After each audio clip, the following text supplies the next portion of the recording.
Hi guys, welcome back to my channel which is head bath. Last ವೀಡಿಯೋದಲ್ಲಿ ನಾವು ಇವತ್ತಿನ market ಏನಕ್ಕೆ ಬಿತ್ತು ಅನ್ನೋದನ್ನು ಡಿಸ್ಕಸ್ ಮಾಡಿದ್ವಿ. ಅದರಲ್ಲಿ ಮೇಯ್ನಾಗಿ ನಾವು 3 ಪಾಯಿಂಟ್ಗಳನ್ನು ನೋಡಿದ್ವಿ.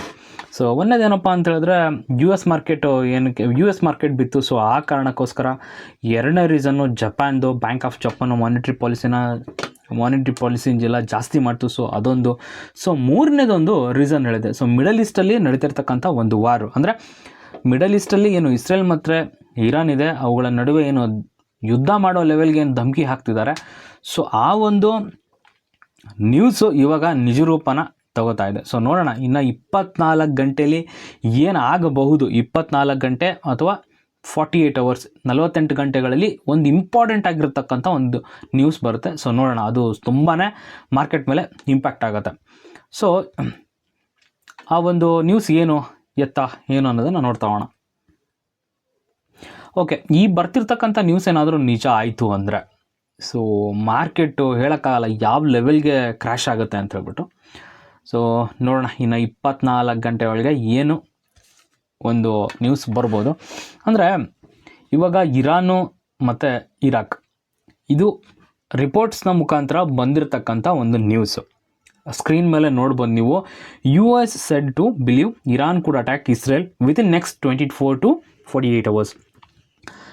24ರಿಂದ 48 ಗಂಟೆ ಒಳಗಡೆ ಇರಾನ್ ಇರಾನ್ ಇಸ್ರೇಲ್ ಮೇಲೆ ಅಟ್ಯಾಕ್ ಮಾಡಬಹುದು. ಸೊ ಓಕೆ, ಇಂಥ ಅಟ್ಯಾಕ್ಗಳು ಆಗ್ತಾನೆ ಇರ್ತವೆ. ಅದು ಸಣ್ಣ ಪುಟ್ಟ ಮಿಸೈಲ್ಸ್ ಇವ್ರ ಕಡೆಯಿಂದ ಬಿಡ್ತಿರ್ತಾರೆ, ಇರಾನ್ ಕಡೆಯಿಂದ ಇಸ್ರೇಲ್ ಮೇಲೆ, ಇಸ್ರೇಲ್ ಕಡೆಯಿಂದ ಇರಾನ್ ಮೇಲೆ ಆಗ್ತಾನೆ ಇರುತ್ತೆ. ಬಟ್ ಏನಾದರೂ ಒಂದು ಬ್ರೂಟಲ್ ಆಗಿರ್ತಕ್ಕಂಥ ಒಂದು ಅಟ್ಯಾಕ್ ನಡೆದ್ರೆ, ಅಕಸ್ಮಾತ್ ಇರಾನ್ ಕಡೆಯಿಂದ ಒಂದು ಬ್ರೂಟಲ್ ಆಗಿರ್ತಕ್ಕಂಥ ಅಟ್ಯಾಕ್ ನಡೆದ್ರೆ ಡೆಫಿನೆಟ್ಲಿ ಮಾರ್ಕೆಟ್ ಬೀಳುತ್ತೆ. ಸೊ ನೋಡೋಣ ಅದ್ರ ಬಗ್ಗೆ ಏನೇನು ಇದೆ ಅಂತ ಅಂದ್ಬಿಟ್ಟು. ನೆಕ್ಸ್ಟ್ ನ್ಯೂಸ್ ಸ್ಕ್ರೀನ್ ಮೇಲೆ ನೋಡ್ಬೋದು. Israel braces for attack by Iran. PM Netanyahu says prepared for any scenario.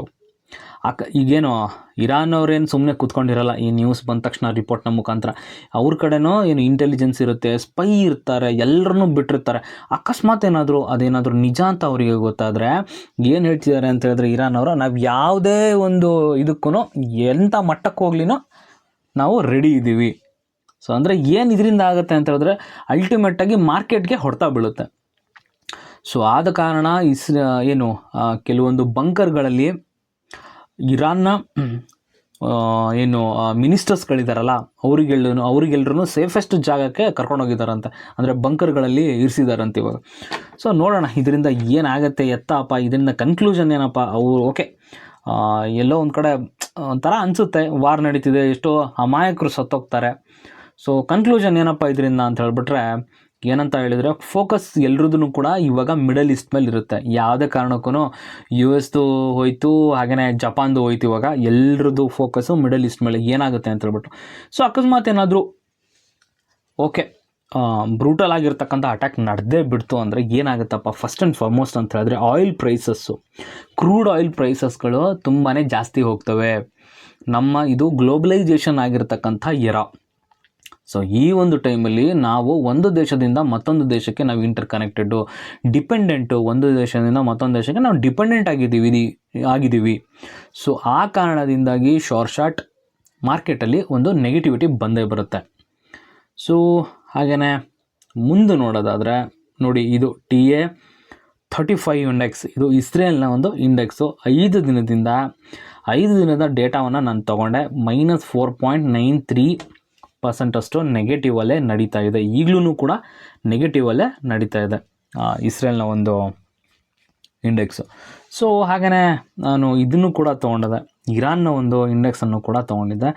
-3% trade ಆಗ್ತಿದೆ. ಎರಡೂ ಕೂಡ ನೆಗೆಟಿವಲ್ಲೇ. ನೀವು ಹೋಗ್ಬಿಟ್ಟು ಗ್ಲೋಬಲ್ ಇಂಡೆಕ್ಸಸ್ಸನ್ನು ನೋಡಿದ್ರೂ ಕೂಡ ಎಲ್ಲವೂ ಕೂಡ ಆಲ್ಮೋಸ್ಟ್ ನೆಗೆಟಿವಲ್ಲೇ ನಡೀತಿದೆ.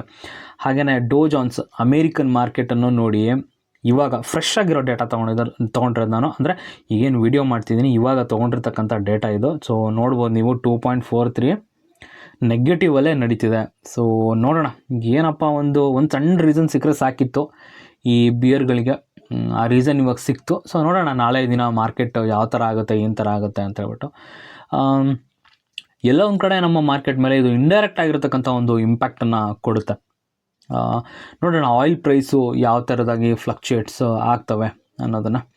ಸೊ 24 ಗಂಟೆ ಒಂದು ಕ್ರೂಷಿಯಲ್ ಅಂತ ಹೇಳ್ಬೋದು ಇವಾಗ. 24 ಗಂಟೆಯಿಂದ 48 ಗಂಟೆ ಒಂದು ಕ್ರೂಷಿಯಲ್ ಅವರ್ ನಮಗೆ ಇವಾಗ.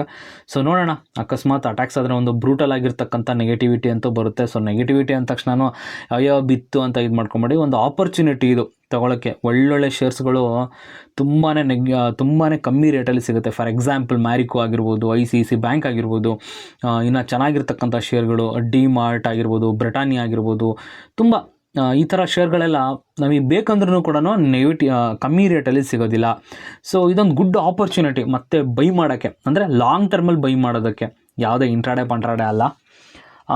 ನೋಡೋಣ ನಾಳೆ ಯಾವ ಥರನಾಗಿರ್ತಕ್ಕಂಥ ಮಾರ್ಕೆಟ್ ಓಪನ್ ಆಗುತ್ತೆ ಅಂತ ಹೇಳ್ಬಿಟ್ಟು. ಐ ಹೋಪ್ ಗೈಸ್ ವಿಡಿಯೋ ಇಷ್ಟ ಆಯಿತು ಅನ್ಕೋತೀನಿ. ವಿಡಿಯೋ ಇಷ್ಟ ಆದರೆ ಒಂದೇ ಒಂದು ಲೈಕನ್ನು ಕೊಡಿ. ಹಾಗೆಯೇ ನನ್ನ ಚಾನಲ್ನ ಸಬ್ಸ್ಕ್ರೈಬ್ ಮಾಡ್ಕೊಂಡಿಲ್ಲ ಅಂದರೆ ಸಬ್ಸ್ಕ್ರೈಬ್ ಮಾಡ್ಕೊಳ್ಳಿ ಗೈಸ್. Thank you.